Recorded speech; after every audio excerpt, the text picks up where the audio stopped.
Hello cuties. ఏంట్రా బాబు ఈ పిల్ల రోజు ఒక కార్టూన్ ఫేస్ వేసుకొని వస్తుంది అనుకుంటున్నారా? ఇంక నుంచి మనం ఈ కార్టూన్ ఫేసే ఫిక్స్ అయిపోదాం. అది మరీ కార్టూన్ వరల్డ్లా అనిపిస్తుంది. ఇప్పుడైతే ఈ క్యూట్ గోంగూర స్టోరీ వినండి. యాక్చువల్లీ ఎప్పుడో 2 months బ్యాక్ జూన్లో నేను ఇంటికి వెళ్ళినప్పుడు అమ్మమ్మ నాకు కరివేపాకు కావాలి అంటే మా అమ్మమ్మ చక్కగా వలిచి ఒక కవర్లో ప్యాక్ చేసి ఇచ్చింది నాకు. అది ఇప్పటి వరకు వచ్చింది. నిన్న నేను కరివేపాకు అయిపోయిందండి అని చెప్పేసి మా హస్బెండ్తో అన్నాను.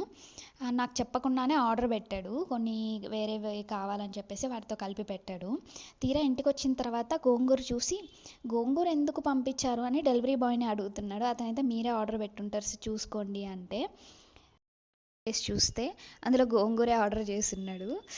ఎందుకు చేశా అంటే చూడ్డానికి గోంగూర కర్రీ లీఫ్లా అనిపించిందంట, అందుకని ఆర్డర్ చేశాడంట.